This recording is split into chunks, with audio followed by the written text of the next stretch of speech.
हमारा जो टॉपिक है, हम लोग बात करेंगे लूप्स इन वीबीए। ठीक है, लूप्स क्या हैं? जैसे वेरिएबल्स के बारे में मैंने आपको एक चीज़ बोली थी कि ये तो हर प्रोग्रामिंग में चलेगा, आप इसका फ़ायदा उठाओगे गोइंग फॉरवर्ड, जितनी भी प्रोग्रामिंग आप लैंग्वेजेस सीखोगे। उसी तरह से लूप्स भी ऐसी चीज़ है, कोई भी प्रोग्रामिंग इसके बिना एग्जिस्ट नहीं करती है। तो ये सिर्फ वीबीए की बात नहीं हो रही है, ये आपके आगे का भी फ्यूचर जो है वो एक तरह से आप प्लान कर रहे हैं एडवांस में कि अगर मुझे कोई और लैंग्वेज फ्यूचर में बाय चांस सीखनी पड़ जाए, राइट? मुझे नहीं पता आपकी फील्ड में इस तरह से ये होगा कि नहीं, बिकॉज हर किसी का फील्ड डिफरेंट हो सकता है, बट मैं तो बात कर रहा हूँ डेटा एनालिटिक्स की। तो डेटा एनालिटिक्स में अगर कोई बंदा बैठा है MIS में, तो उसको तो ये करना ही होता है। तो प्रोग्रामिंग जितनी भी हमारी लैंग्वेजेस हैं सब में लूप्स यूज़ होते हैं। अब लूप है क्या? लूप्स बेसिकली देखो ऐसा होता है कि आप एक ही काम को अगर 10 बार कर रहे हो, 100 बार कर रहे हो, तो उसके लिए हर बार एक कोड, वो उतना ही लंबा कोड बनाया जाए। जैसे सपोज आप कहते हो कि भाई देखो जी, मंडे को मेरा कॉलेज होता है, ठीक है? कॉलेज का टाइम होता है 10 to 5 PM, ठीक है? मैं मंडे जाता हूँ, फिर मेरा ट्यूसडे होता है, फिर मेरा वेडनेसडे होता है, फिर मेरा थर्सडे होता है, फिर मेरा फ्राइडे होता है। समझ रहे हो आप बात को? आप 5 डेज जाते हो, करेक्ट? कॉलेज जाते हो, सेम टाइम पे जाते हो, राइट? तो ये एक फिक्स चीज़ है जो आप कर रहे हो, हर चीज़ फिक्स है इसमें, ठीक है? कई बार आप चले जाते हो लेट्स से साइकिल से, कई बार आप चले जाते हो मेट्रो से, कई बार आप चले जाते हो कार से, कई बार आप चले जाते हो लेट्स से बाइक से, इस तरह से आप चलते रहते हो, ठीक है? जो आपकी इनपुट है, जो आप यूज़ कर रहे हो, वो चेंज हो रही है, वो चेंज हो रही है। वो कुछ भी हो सकता है कि आपके फादर आपको छोड़ देते हो, मतलब कुछ भी हो सकता है, ठीक है? या कोई फ्रेंड आ गया उसके साथ चले गए। कहने का मतलब ये है, ये मैटर नहीं करता, इनपुट कोई भी हो, डेस्टिनेशन ये है। डेस्टिनेशन का मतलब यहाँ पे क्या हो गया कि आपका जो टास्क है, जो आपको अचीव करना है, वो ये है कि आपको यहाँ पहुँचना है और 10 to 5 आपका टाइमिंग है, ठीक है?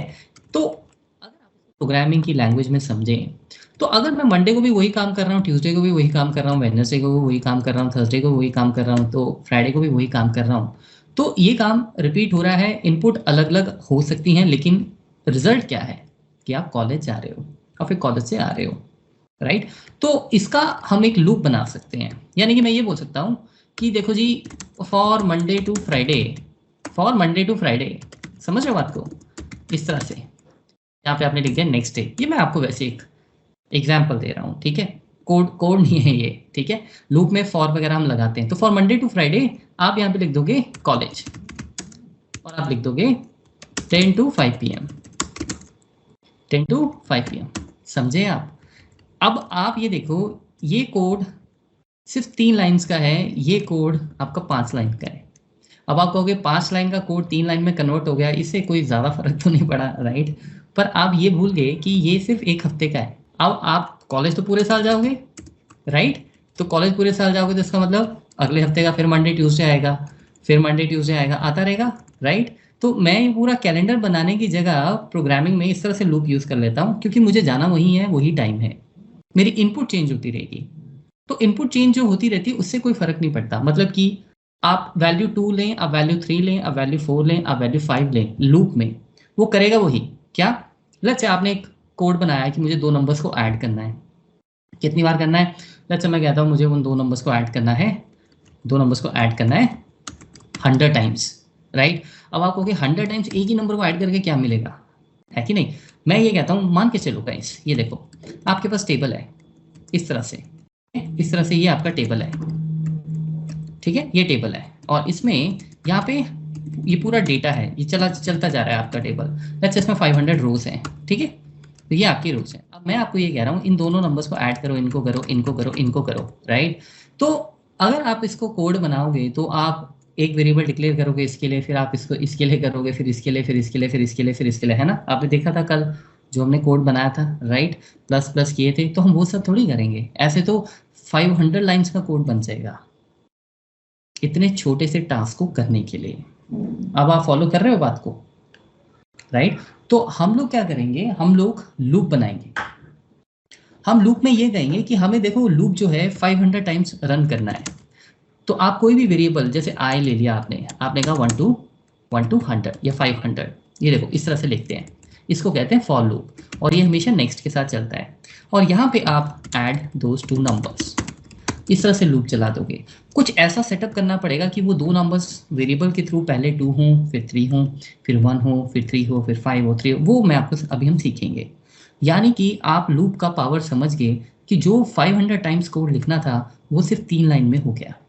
तो लूप का यही काम होता है। अगर एक ही एक्शन आपको बार बार रिपीट करना है, लेकिन हर बार रिपीट करना है, लेकिन रिपीट करने से एक ही आउटपुट थोड़ी चाहिए होगी, उसका क्या फ़ायदा है? आउटपुट चेंज होती रहे, क्योंकि इनपुट्स जो आ रही हैं वो नई नई इनपुट्स आ रही हैं, राइट? वो इनपुट पहले साइकिल था, फिर मेट्रो था, फिर कार था, फिर बाइक था, राइट?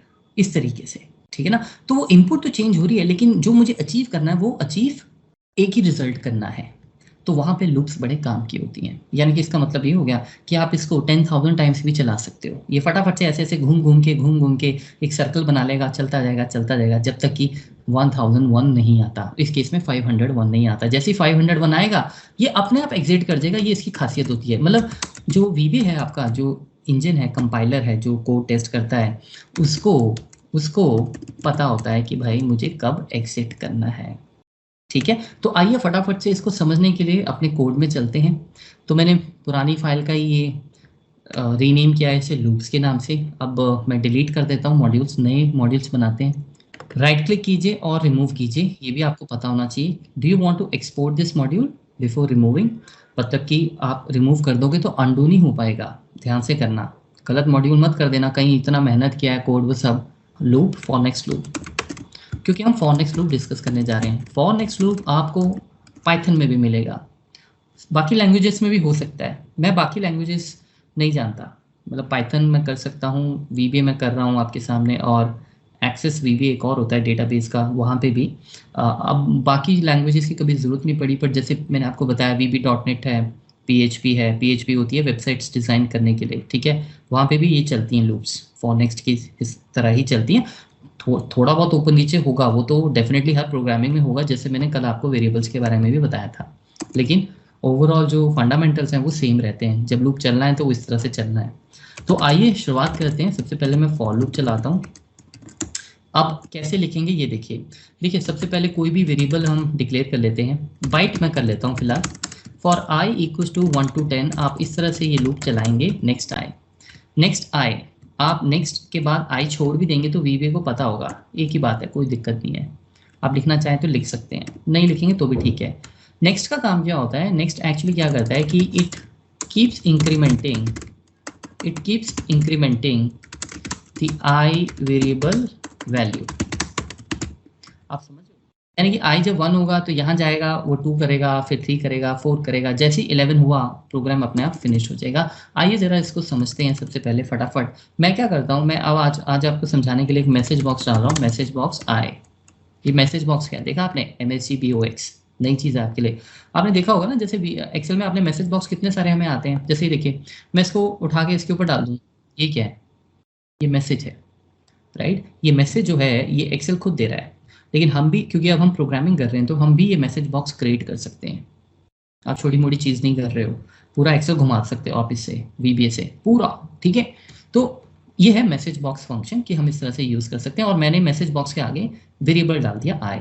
मतलब अब होगा क्या कि मैसेज बॉक्स जब आएगा तो ये वैल्यू पॉपअप होती रहेगी, इसलिए मैं इसको 5 रख लेता हूँ। ठीक है, मैं आपको सिर्फ दिखाना चाहता हूँ कैसे लूप चलता है। ये देखिए, देखा आपने, 1 आ गया, ठीक है, देखिए 2 आ गया, उसके बाद फिर देखिए 3 आ गया, उसके बाद फिर 4 आ गया, उसके बाद फिर 5 आ गया। समझे आप? अब क्या हो गया? 6 कैसे आया देखो, क्योंकि नेक्स्ट का तो काम ही है ना, वो बढ़ाएगा वैल्यू, एक एक वैल्यू ही बढ़ाएगा, 2 नहीं बढ़ाएगा। तो जब 6 आ गया तो हमने लिखा हुआ है कि 1 to 5 ही चलना है। तो लूप जो है वो कभी भी अपने हिसाब से नहीं चलती, आप जो कहोगे उसी के हिसाब से चलेगी। समझे आप? तो आपने देखा कि लूप एग्जिट अपने आप कर जाती है जब उसका सर्कल खत्म हो जाए। इसके बीच में आप जो भी करेंगे, आपने देखा कि वो रिपीट करता जा रहा है, करता जा रहा है, करता जा रहा है, करता जा रहा है कि नहीं? राइट? तो ये लूप का सिस्टम होता है। आप 1 to 5 कुछ भी कर सकते हैं, ठीक है? कुछ स्टूडेंट्स के बाद में माइंड में आता है कि क्या इसको नेगेटिव नंबर से भी चला सकते हैं? क्या कोई दिक्कत है? मतलब जैसे क्या मैं इसको -1 कर सकता हूँ? फॉर एग्जाम्पल आपके माइंड में क्वेश्चन हो सकता है, ठीक है? प्रोग्राम का नाम चेंज कर देते हैं।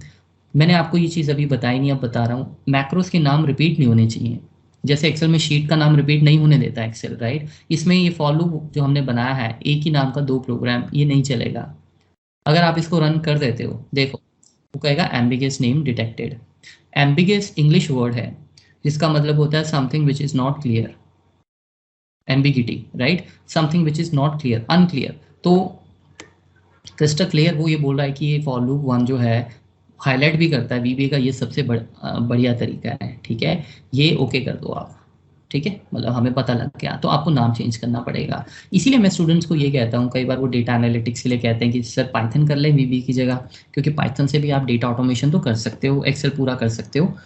तो मैं उन्हें ये कहता हूँ कि अगर आपने प्रोग्रामिंग बिल्कुल नहीं सीखी है तो आप पहले वीबीए कर लें, पूरा मत करें बट 50-60% कर लें। क्योंकि क्या होता है ना, यहाँ से जब आप डीबग चलाते हो, जैसे ये स्टेप इनटू, ये पाइथन में इतना सपोर्टिंग नहीं है, ये फ्रेशर्स के लिए तो बिल्कुल नहीं है। ये इस तरह से देखिए ना, इसमें जब मैंने जैसे एक प्रोग्राम रन किया, वो आपको एरर भी बता रहा है, वो आपको ये भी बता रहा है कहाँ पर एरर है, और एरर के जो डिस्क्रिप्शन है वो भी इसमें क्लियर रहती हैं कि एक्चुअल में क्या हो रहा है।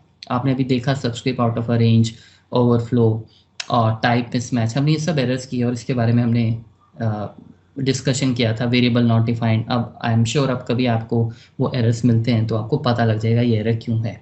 एम्बिगस नेम मतलब कि ये मैक्रो क्लियर नहीं है। वो क्लियर इसलिए नहीं है क्योंकि आप एक ही मैक्रो को दो बार यूज़ कर रहे हो। अब लगे हाथ, जब यहाँ पे कुछ याद आया मुझे, एक बार क्या हुआ था, शायद मैंने ही या मेरे स्टूडेंट ने, शायद मैंने ही, मुझे याद नहीं एक्चुअली, बट हुआ क्या था कि मैक्रो का ना नाम दे दिया था ये ऐसे, सब A1, सब A1 ये नाम दे दिया था, ठीक है? और इसको रन हमने किया, ये देखिए ये ओवरफ्लो। अच्छा चलो अभी एक काम करते हैं, अभी पहले इस चीज़ को मैं थोड़ा रुक जाता हूँ बिकॉज़ ये लूप्स का पार्ट नहीं है, मैं इसको अनडू करता हूँ क्योंकि इधर उधर चीज़ें हो जाएंगी, फिर इसको ट्रैक में रखते हैं। I am sorry for this. मैं नाम चेंज करता हूँ, हाँ चलिए अब मैं रन करता हूँ, उस पर बाद में वो अलग चीज़ है, इट्स नॉट दैट इम्पॉर्टेंट। तो चलिए ये देखिए, अब मैंने जब इस प्रोग्राम को रन किया, ओवरफ्लो एरर आ गया। अब ओवरफ्लो आपको याद है कि बाइट में पॉजिटिव नंबर चलते हैं, हमने बात की थी। अब हम -1 से लूप चला रहे हैं तो इसमें लूप का फॉल्ट नहीं है, लूप का कसूर नहीं है, आपने डेटा टाइप गलत दिया है।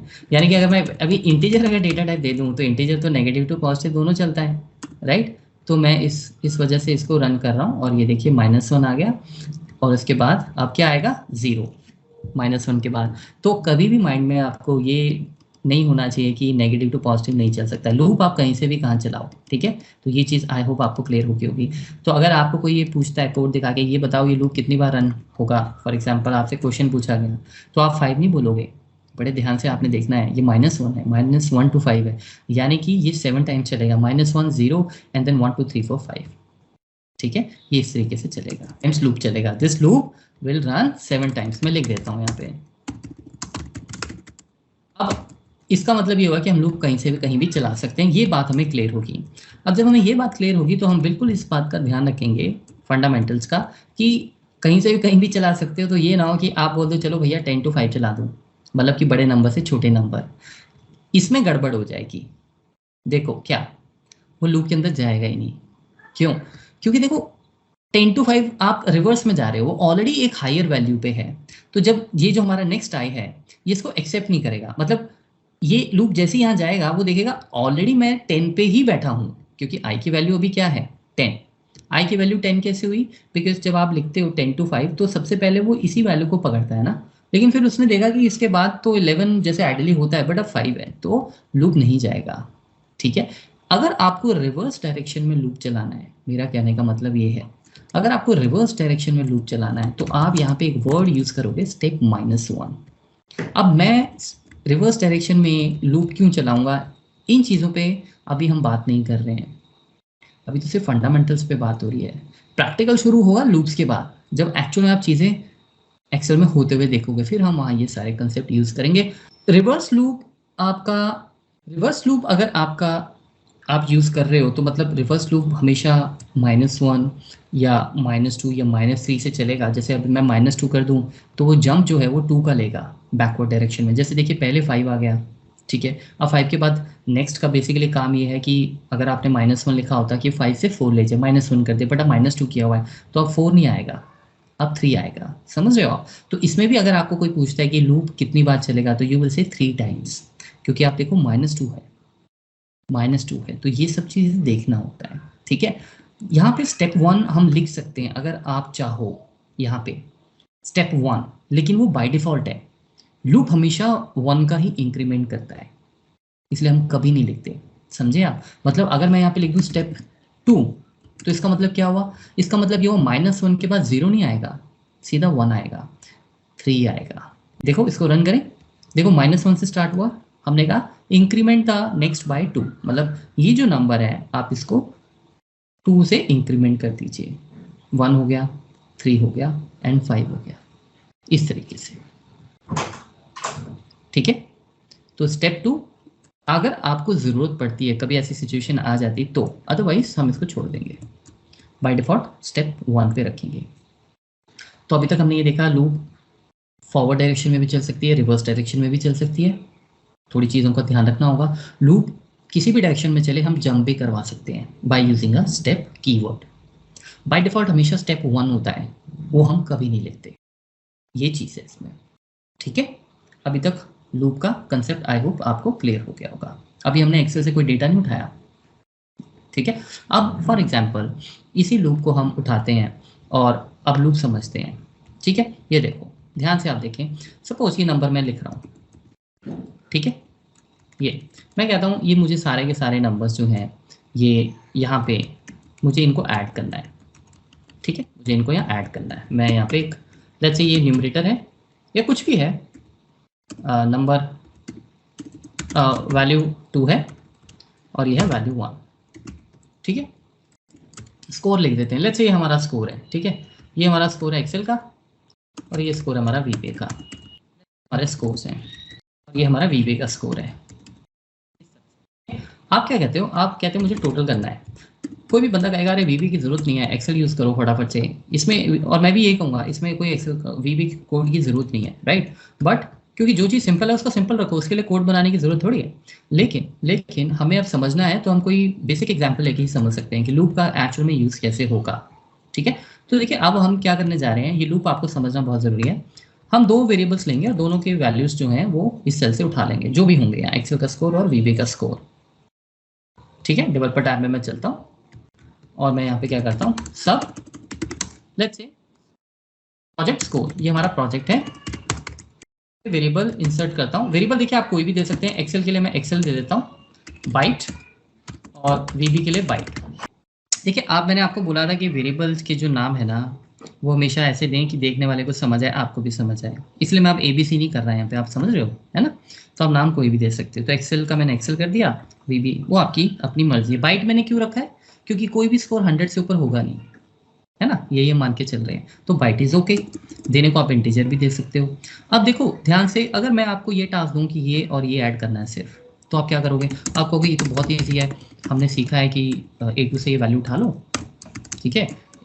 ऐसा बिगनर जब हमारे माइंड में चीज़ें होती है ना, मैं कोशिश करता हूँ किस हिसाब से आपको बताऊँ, उससे क्या होता है क्लैरिटी हो जाती है, क्योंकि हम भी उसी स्टेज से निकले हैं।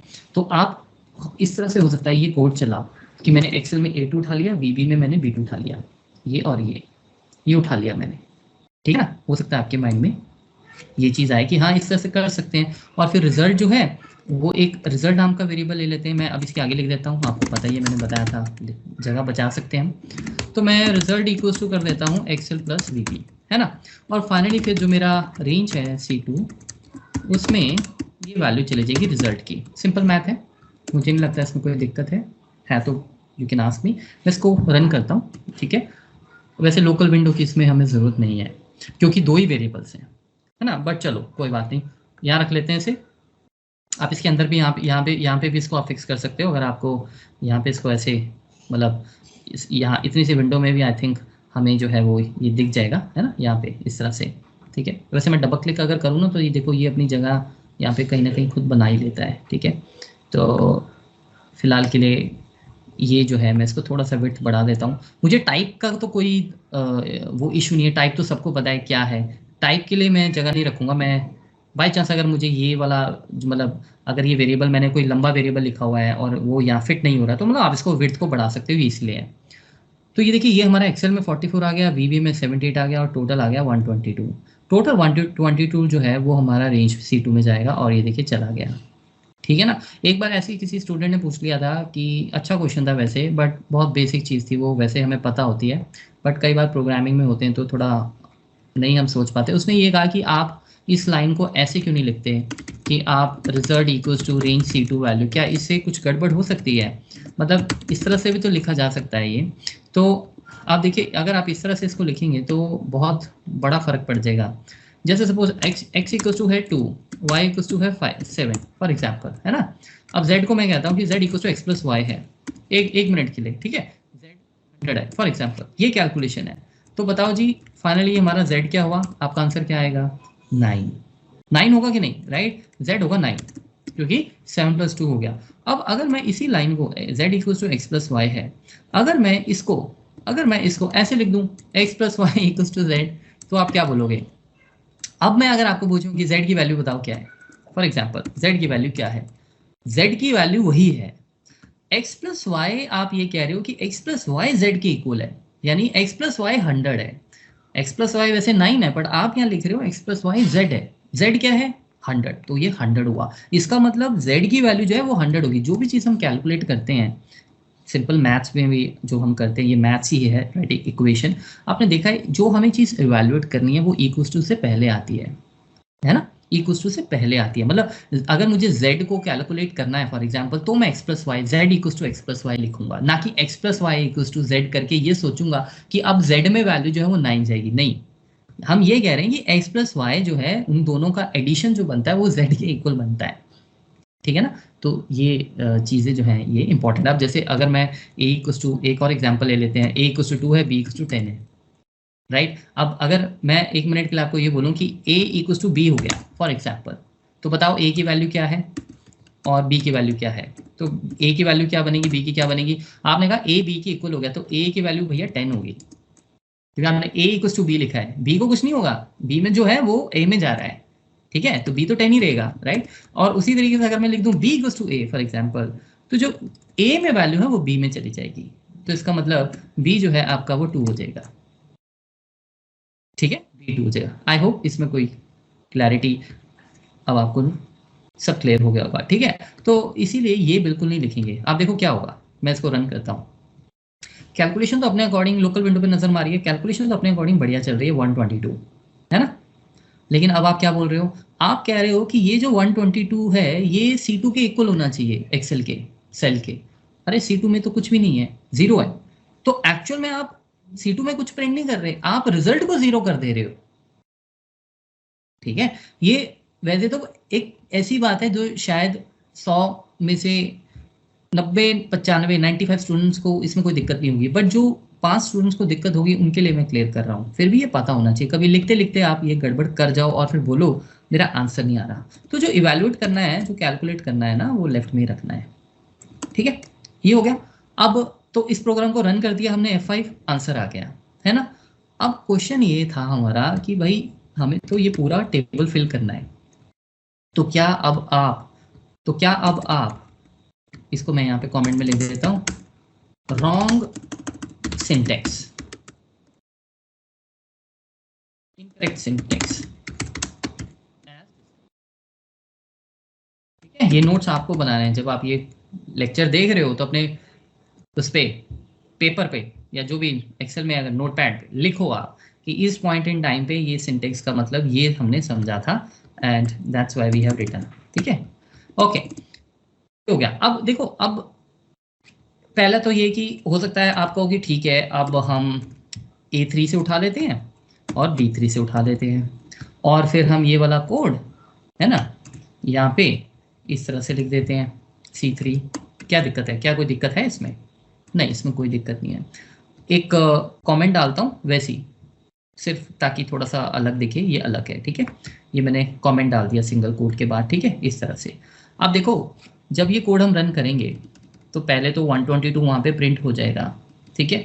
अब आपका वेरिएबल जो है वो दोबारा से हम रीयूज़ कर रहे हैं। मैंने आपको वेरिएबल्स में बताया था ना कि वेरिएबल्स हम रीयूज़ कर लेते हैं, याद है वो सॉल्ट और शुगर वाला, चीनी आटे वाला हमने जो एग्जांपल लिया था कि वो तो रीफिल होते रहते हैं आपकी रिक्वायरमेंट के अकॉर्डिंग। ये थोड़ी कि कंटेनर या आप नया लेके आ जाते हो हर बार जब आपके किचन का बजट जो वो है मटेरियल है वो सारा ख़त्म हो जाता है इंग्रेडिएंट, तो आप नया लेके आते हो, तो नया आपने नया शुगर लिया, सॉल्ट का पैकेट लिया, तो कंटेनर उसके साथ नया थोड़ी लेते हैं, कंटेनर तो वहीं पड़े हुए हैं, उसी जगह हैं, आप उनको रिफ़िल करते रहते हो, है ना? रीयूज़ करते रहते हो, करेक्ट? तो ये वही चीज़ हो रही है ना, मैं कोई नया वेरिएबल क्यों यूज़ करूँ? मुझे नीचे जाना है अगर, तो मैं ये थोड़ी कि इसके लिए कोई एक्सेल2 VB2 वेरिएबल बना लूँ। लेकिन अगर आप कहते हो अगर बना लिया तो दिक्कत कोई नहीं है, पर क्यों बनाना है? फिर आप डिम लिखोगे एक्सेल2 as byte, VB2 as byte, रिजल्ट2 एस बाइट, फिर आप यहाँ भी जाओगे, तो क्या आप यही करते रहोगे? इतने वेरिएबल्स डिक्लेयर कर दोगे अननेसेसरली, आपका फिर वही बात हो गया ना, मेमोरी में आपके इतने सारे वेरिएबल जाएँगे, जगह लेंगे, तो फिर आप एक बात बताओ कि फिर प्रोग्राम में इम्पैक्ट होगा कि नहीं? खैर इस केस में नहीं होगा, इतनी छोटी-सी बात है, बट ऐसे ही मैं बोल रहा हूँ, स्मार्ट वर्क करना होता है। अगर मैं वेरिएबल को रीयूज़ कर सकता हूँ, तो क्यों ना करूँ? क्योंकि जो मुझे चाहिए था वो तो प्रिंट हो गया ना, ठीक है ना? तो मैंने VB की भी वैल्यू ले ली। अब देखिए मैंने 55 ले लिया, 66 ले लिया, अब C3 में क्या गया? 120। चलो ये बाय चांस ऐसा हो गया कि क्या ये हमारी वैल्यू सही है? नहीं सॉरी, ये लाइन तो हम भूल गए कि रिज़ल्ट को एक बार आपको दोबारा से प्लस करना है ना? तो यहाँ पे एक बार ये लाइन भी तो दोबारा लिखेंगे। अब मैं आपको एक बहुत प्यारी चीज़ सिखा रहा हूँ, ध्यान से समझो। देखो मैंने कोड रन किया, मैंने अपनी गलती रियलाइज़ की कि हमने 55 66 को ऐड नहीं किया था यहाँ पे। अब या तो मेरे पास चॉइस ये है कि मैं दोबारा से इसको रीसेट करूँ और कोड को दोबारा रन करूँ। इस छोटे से कोड में कोई दिक्कत नहीं है, मैं दोबारा से रन कर सकता हूँ। अब मान के चलो ये कोड है 1000 लाइन का, आप बैठे हो 500 लाइन में, राइट? अब रीसेट करके दोबारा से 500 लाइन में आना, थोड़ा-सा आपको प्रॉब्लम लगेगा?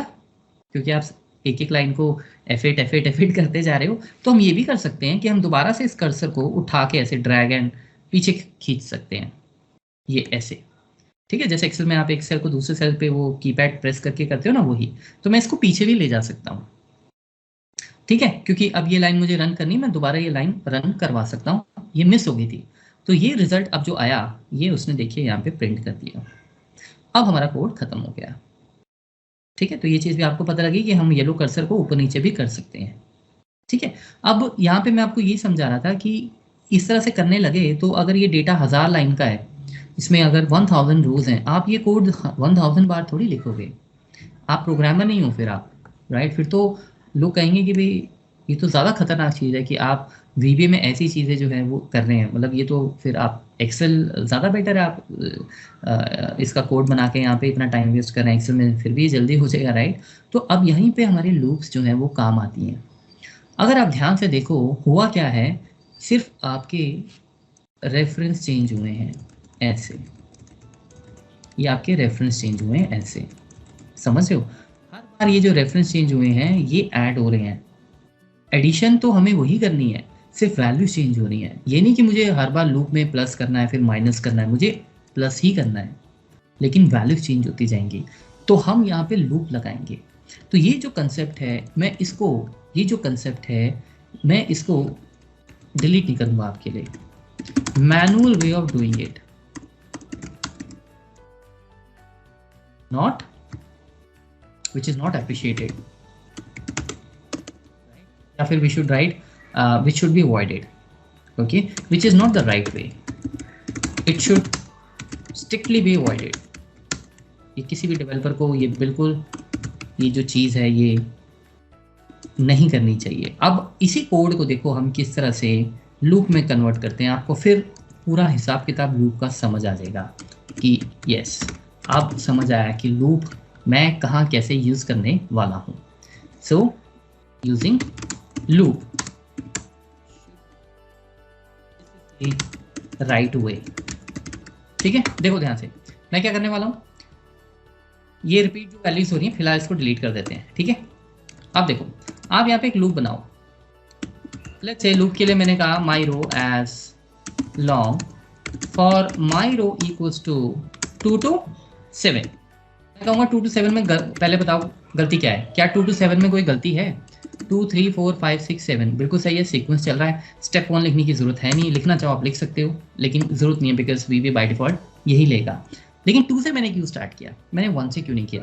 मेरा टारगेट ये है कि क्योंकि हमारा डेटा सेकंड रो से है ना, तो मैं इसको इस पूरे प्रोजेक्ट में यहाँ पे इसके अंदर यूज़ करने वाला हूँ। ये मेरा टारगेट है। अब वो मैं कैसे करूँगा, आपको यही चीज़ समझनी है, ठीक है। कैसे, देखो आपने एक्सेल ट्रेनिंग में क्या सीखा था, अगर यहाँ पे 2 है और यहाँ पे है लेट्स से ए, ठीक है। अगर मैं इनको कंकैटिनेट कर दूँ ऐसे, ये तो क्या बन गया A2। अगर यहाँ मैं 3 3 A4 A5 A6 A7 A8 इस तरह से, ठीक है, इस तरह से हो गया। मैं यहाँ B कर दूँ तो 2 हो गया, देखिए B1 हो गया, B2 हो गया, है ना। अब हमने यही करना है। मैं क्या करूँगा, जो आपने वेरिएबल यहाँ डिक्लेयर किया था ये वाला, हम यहाँ पे इसको ऐसे डाल देंगे। अब A2 को हमने बनाना है A2 A3 A4 A5 A6 A7, A fix है, सिर्फ 2 3 4 5 होना चाहिए, मतलब रो चेंज होना चाहिए। तो क्या मैं कर सकता हूँ, यस। आप इसको हटाओ, ए तो डबल कोट में ही रखो, यहाँ पे लगा दो वेरिएबल। वेरिएबल में डबल कोट मत लगाना, बहुत स्टूडेंट ये करते हैं शुरुआत में। अगर आपने ये ऐसे बना दिया तो ये फिर तो वेरिएबल नहीं हुआ ना, ये तो स्ट्रिंग हो गया, माई रो। फिर वो उसको कैसे रीड करेगा, ए माई रो, वो तो एरर आ जाएगा। यहाँ पे वही मैंने किया, बी को डबल कोट्स में रखा और यहाँ पे माई रो कर दी। इससे क्या होगा गाइस, देखो आपको पता है माई रो हर बार चेंज होगा ऐसे घूमते हुए। जब माई रो 2 होगा तो ये ए के साथ जुड़ के क्या बन जाएगा, A2। जब माई रो 3 होगा तो ये ए के साथ क्या बन जाएगा, A3 A4 A5 A6 A7। फिर आप इसको चाहे 7000 रखो। लूप इतने फास्ट होते हैं, अगर मैं इसको अभी रन कर दूं, अगर मेरे पास 7000 रोज हैं, एक मतलब 5 सेकंड में आपके पास डेटा आ जाएगा, शायद 5 भी नहीं, 2 सेकंड में, ठीक है। तो ये हमारा लूप का फायदा है। अब रह गया हमारा ये टोटल, तो ये जो लाइन है ये भी मैं अब उठा के कट करके लूप के अंदर लिख दूंगा। लूप के अंदर ही लिखनी पड़ेगी क्योंकि लूप के अंदर ही तो वैल्यू चेंज हो रही है माइरो की, और यहाँ पे आ गया माइरो। जब माइरो होगा 2 तो क्या बन जाएगा, C2। ये कोड है, एंटर मार के थोड़ा ऊपर चलते हैं। सबसे पहले आप देखिए माइरो क्या हो गया 2। अब ये कहाँ से वैल्यू उठाएगा, A2 से, वो दिखा भी रहा है आपको, ये देखो 44 सही है। VB में भी यही हुआ, 78 आ गया। रिजल्ट वेरिएबल में हमने इन दोनों को ऐड कर दिया। अब वो फाइनली कहाँ जाके प्रिंट हुआ, C2 में। हो गया। अब नेक्स्ट क्या होगा, 3। अब 3 में क्या है, देख रहे हो आप। अब माइरो क्या होगी, 4। ये देखो इस तरह से, ये देख रहे हो, फाइनली खत्म। अब आपको समझ आया मैंने 2 क्यों यूज़ किया था, क्योंकि मुझे डायरेक्ट यहाँ पे A2 चाहिए था, B2 चाहिए था। मैं यहाँ से स्टार्ट कर रहा हूँ। ऐसा नहीं है कि आप 1 से नहीं कर सकते, मैं कर सकता हूँ। देखो 1 मिनट के लिए अगर मैं यहाँ 1 कर दूँ फॉर एग्जाम्पल, पहली बात ये लूप 1 to 7 नहीं, फिर 1 to 6 चलेगा। अब ये समझो बात को, सीक्वेंस कितनी बार चलाना है, क्योंकि हेडर पे तो कुछ नहीं करना है ना हमें ये लूप कितनी बार चाहिए, 6 टाइम्स चाहिए। तो 1 to 6, तो मैंने 2 to 7 किया या 1 to 7 या 1 to 6 किया, एक ही बात है। तो यहाँ पे पहले फिर आपको ये भी चेंज करना पड़ेगा, है ना, 6 बार। फिर दूसरी बात, ये जो माइरो 1 है, अगर आप चाहते हो कि मैं इसको यहाँ पे डायरेक्ट यूज़ कर लूँ, तो अभी क्या दिक्कत हो जाएगी कि अभी जब आप इसको रन करोगे, ये देखो टाइप मिसमैच आ गया। क्यों, क्योंकि A1 में क्या है, एक्सेल, डेटा टाइप क्या है, बाइट। तो क्या एक्सेल और VB को हमें ऐड करना है, नहीं करना है, राइट। या तो फिर आप ये कीजिए कि आप इस पर +1 कर दीजिए, ताकि ये 1 से स्टार्ट हो रहा है तो ये 1 + 1 हो जाए 2, फिर 2 + 1 हो जाए 3, वो भी ठीक है। ये देखिए अब एक्सेल की वैल्यू 44 ले ली उसने, राइट। समझ रहे हो बात को। तो इतना बड़ा एडजस्टमेंट करने की ज़रूरत नहीं है, सीधा इसको 2 से स्टार्ट कर देते हैं। या फिर ये भी हो सकता है, कि आप बोलो नहीं मुझे तो 1 to 6 ही करना है, आप यहाँ पे कोई और वेरिएबल बना लीजिए। जैसे आपने बोला R वेरिएबल बनाएंगे, आप वो भी कर सकते हो, समझ रहे हो। फिर अब जैसे इसमें नहीं करेंगे अब कुछ, इसको एज इट इज छोड़ देते हैं। इसी को मैं दूसरे तरीके से लिखता हूँ। मैं क्या करता हूँ, मैं कहता हूँ कि लेट्स से मैं कॉपी करता हूँ, ठीक है। दूसरा एक इसका पहलू समझने की कोशिश करते हैं। मैं कहता हूँ कि मैं 1 to 6 रखना चाहता हूँ, कोई दिक्कत नहीं है, रख लो। मुझे लेट्स से इसकी जगह एक वेरिएबल R यूज़ करना है, ऐसे कोई और वेरिएबल, ठीक है, ये वाला फॉर एग्जाम्पल। R को मैं 2 दूंगा, ये तो देना ही पड़ेगा 2, कि R 2 हो जाए, ताकि जब फर्स्ट टाइम लूप के अंदर हम आए R हो 2 तो बन जाए A2 B2, राइट। और ये क्या बन जाए, C2। तो R2 होगा ही होगा। लेकिन फिर R को अब आप बढ़ाएंगे कैसे, फिर आप आर को यहाँ बढ़ाएंगे, बिकॉज देखो ये वाली चीज़ अगर मैं कोड के अंदर यूज़ कर रहा हूँ तो मुझे बेनिफिट ये मिलता है, ये अपने आप बढ़ती रहती है। नेक्स्ट आप दूसरा वेरिएबल बना के भी यूज़ कर सकते हो, जैसे मैंने ये किया है। लेकिन फिर आपको ये ध्यान रखना होगा, वो 2 फिर 3 भी तो होना चाहिए ना, वो कैसे होगा, वो आपको यहाँ लिखना पड़ेगा। अब अगर हम इस कोड को रन करें, देखिए 1 to 6, तो पहला आपका आर क्या है 2, लूप रन होने से पहले सेट कर दिया आपने 2। अगर आपने ये लाइन नहीं लिखी, फॉर एग्जाम्पल नहीं लिखी है ना, अब लूप दोबारा चलेगा, मायरो क्या हो गया 2, लेकिन ये हम कहीं यूज़ तो कर नहीं रहे हैं। ये तो सिर्फ ये कह रहा है कि भाई देखो मैं 6 बार लूप रन करने जा रहा हूँ, यानी 6 बार ये चलेगा ऐसे ऐसे ऐसे ऐसे, इसके बीच में जो कुछ भी लिखा है वो 6 टाइम्स रन होगा, वो 6 टाइम्स रन होगा। समझ रहे हो, उसके अंदर क्या लिखा हुआ है उसको इससे कोई मतलब नहीं है। अगर आप मतलब अब मैं इसको यहाँ कहीं भी यूज़ नहीं कर रहा, R2 है तो ओवरराइट होता रहेगा, मतलब एक्सेल की वैल्यू 44 से आगे जाएगी नहीं, ये देखो, क्योंकि आपने रेफरेंस चेंज नहीं किया। वो तो 6 बार रन होगा ही होगा, लेकिन लेकिन यहाँ पे ये गड़बड़ हो जाएगी, ठीक है ना। तो इसीलिए अगर मैं कोई ऐसा एक्सटर्नल वेरिएबल लेके आ रहा हूँ तो मुझे ध्यान रखना है वो, जैसे मैं यहाँ पे यूज़ कर रहा हूँ, ठीक है, तो वो बढ़ना भी चाहिए। अब दोबारा चलते हैं, ये देखिए अब आर क्या हो चुका होगा 3। मैं इसको उठा के कहीं और कर देता हूँ। अब जैसे देखिए मैं यहाँ पे नंबर बढ़ा देता हूँ, ये ठीक है, अब आपका डेटा बड़ा हो गया। अब हमें क्या करना पड़ेगा, अगर हमें ये रिजल्ट चाहिए, हमें लूप को देखना पड़ेगा कहाँ से कहाँ तक रन करना है। जैसे मतलब कि अब यहाँ पे 2 to 16 का मतलब ये होगा मुझे लूप एक्चुअल में 15 टाइम्स रन करना होगा, है ना। तो अब जब आप इस कोड को रन करेंगे, ये देखिए आपके नंबर्स अपने आप आके, और नीचे वाला कोड भी अगर हम लें इसमें, ये वाला, ये भी ठीक है अपनी जगह, बिकॉज इसमें भी आर बढ़ता रहेगा। कब तक, जब तक ये लूप 15 टाइम्स तक रन नहीं होता, तो वही तो चाहिए, है ना, 15 टाइम्स। तो इसको भी अगर मैं रन करूँगा, ये देखिए ये भी आ गया आंसर, राइट। अगर मैं ये वैल्यूज़ डिलीट कर दूँ फॉर एग्जांपल, और अब मैं ये कोड रन करूँ, तो आपको पता है कि ये 15 टाइम्स रन होगा, तो नीचे इसको कुछ नहीं मिला, वो 0 0 0 दे देगा। तो हमें ये देखना पड़ेगा कि जहाँ तक टेबल है वहीं तक ये लूप जाए। लेट्स से डेली का काम है आपका, तो रेंज आगे पीछे हो सकती है, राइट। तो हम ये भी ऑटोमेट कर सकते हैं।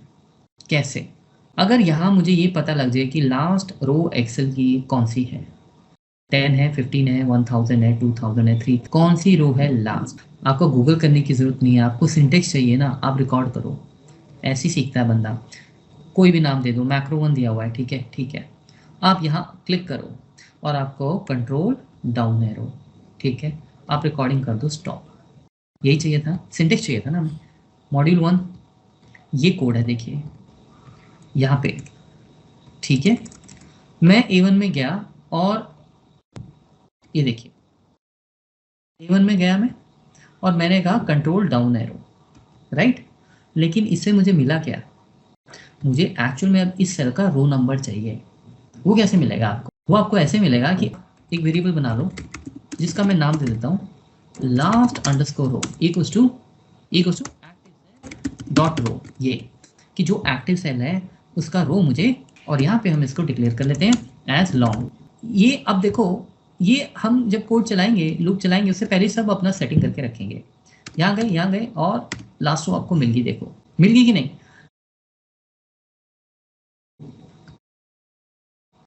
ये देखो अब 1 to 10 में उसने 1 to 10 सही किया, उसने यहाँ तक लिया, बट अब जैसे मैंने बोला हमारा डेटा तो 2 से स्टार्ट हो रहा, तो एक्चुअली 2 to 10 है, राइट। बट अगर मैं ये मान के चलता हूँ कि मुझे यहाँ 1 ही रखना है फॉर एग्जाम्पल, वैसे तो 2 रखिए, तो कोई बात नहीं, आप इससे -1 नहीं कर लीजिए। तो आपको ये सारे जुगाड़ इस तरह से अपने कोड में अपने हिसाब से देखने पड़ेंगे। ये देखिए अब सही है। तो ये जो 2 लाइन्स हैं, इसको भी आप इस तरह से भी लिख सकते हैं। ये मैक्रो नहीं सिखाएगा, ये आपको खुद पता होना चाहिए। आप ऐसे बोल सकते हो कि मुझे यहाँ पे नहीं जाना, A1 पे नहीं जाना, फिर वहाँ से कंट्रोल डाउन एरो नहीं करना। मैं ऐसे भी लिख सकता हूँ डायरेक्ट कि जो मेरा वेरिएबल है लास्ट रो, उसमें जो वैल्यू जाएगी वो क्या जाएगी, हम इस तरह से लिख सकते हैं कि वो वैल्यू जो है वो A1 से जाएगी जी, डॉट एंड एक्सेल डाउन, देख रहे हो आप, डॉट रो। सिलेक्ट नहीं करना, सिलेक्ट भी आप कर सकते हो, लेकिन सिलेक्ट करने से ये लाइन एरर दे देगी। जैसे ये मैंने लिखा, सपोज मैं अब कोड को रन करता हूँ, ये देखिए जरा, ये देखो, ये एरर नहीं दिया बट -1 दिया, ये कोई सेंस बना? ये आपको बात समझनी है। देखो वेरिएबल्स जो होते हैं वो किस लिए यूज करते हैं, इंफॉर्मेशन स्टोर करने के लिए ना। क्या range A1 exhale down dot select, ये जो सिंटेक्स है हमारा, ये कोई इंफॉर्मेशन दे रहा है, कोई वैल्यू रिटर्न कर रहा है? नहीं। ये तो एक्चुअल में सिंटेक्स जो है, अगर मैं लिखता हूँ फॉर एग्जांपल, मैं बिना वेरिएबल के यहाँ लिखता हूँ, ये सपोज, ये देखो, ये ठीक है, मैं सपोज अपना कर्सर यहाँ रखता हूँ और मैं इसको उठा के ये रन करता हूँ। आपको बात समझ आई? ये यहाँ पे जा रहा है, यानी कि इन दो लाइंस को, इन दो लाइंस को इस तरह से भी लिखा जा सकता है, एक ही बात है, टाइम बचा। लेकिन आप लिखोगे मैक्रो में, तो ये तो सेल को सिलेक्ट कर रहा है, ये कोई वैल्यू थोड़ी दे रहा है, ये तो कोई एक्शन हो रहा है। इस पर भी डिटेल में बात करेंगे सही समय पे। तो वेरिएबल्स में ऐसी चीज़ें नहीं जाती, क्योंकि ये कोई वैल्यू नहीं रिटर्न कर रहा। वेरिएबल तो वैल्यूज के लिए होता है ना, होल्ड करने के लिए, इसीलिए हम डॉट सेलेक्ट नहीं करेंगे, हम करेंगे डॉट रो, कि A1 से एक्सेल डाउन करके जो रो आता है वो दे दे बस, और -1 कर दे अगर आपको चाहिए तो, ठीक है ना? समझे आप? अब देखो, अगर मैंने ये सिंटेक्स भी लिखा, ये भी एक गलत है। क्यों? देखो वो क्या बोल रहा है, इनवैलिड यूज। अभी नहीं बताऊंगा इसके बारे में, बट वो ये कह रहा है कि अगर कोई लाइन VBA का सिंटेक्स कोई वैल्यू रिटर्न कर रहा है, मतलब ये दे रहा है एक आंसर विच इज 4, लेकिन वो 4 रखना का है वो तो आप नहीं बता रहे उसे, समझ रहे हो? क्योंकि ये एक वैल्यू रिटर्न कर रहा है, ये कोई एक्शन नहीं ले रहा है, ये कोई सेल को सिलेक्ट नहीं कर रहा है। अगर मैं यहाँ डॉट सिलेक्ट लिख दूं तो कोड चल जाता, आपने देखा, क्योंकि वो एक सिंपल एग्जीक्यूशन है कि हम कुछ कर रहे हैं, वैल्यू नहीं दे रहा वो। लेकिन डॉट रो वैल्यू दे रहा है। अब जो कोई चीज़, जब कोई VBA का सिंटेक्स वैल्यू दे रहा होता है तो वो कहीं ना कहीं पास होनी चाहिए, स्टोर होनी चाहिए, ठीक है? इसलिए वो कह रहा है इनवैलिड यूज। तो यहाँ पे मैं ऐसे भी लिख सकता हूँ, तो मुझे ये दोनों लाइंस लिखने की जरूरत नहीं है, मैं आपको ये कहने की कोशिश कर रहा हूँ, वो तो आपके लिए है। तो राइट क्लिक किया, असाइन किया मैक्रो, और हमारा ये था ना प्रोजेक्ट, ये अब इसमें आप जितने मर्जी नंबर रख लीजिए, इसमें आप 1 लाख भी नंबर रखेंगे, ये तो बहुत छोटा प्रोग्राम है, 1 सेकंड में ही हो जाएगा सब, ठीक है? तो इस रीज़न से हम लूप्स को यूज़ करते हैं, जब हमें एक ही टास्क को बार बार रिपीट करना है, और हर बार अगर आप देखो तो इनपुट हमारी चेंज होती जा रही है, बिकॉज हम एक ही इनपुट को लेके बार बार काम नहीं करेंगे ना। तो ये कंसेप्ट होता है लूप।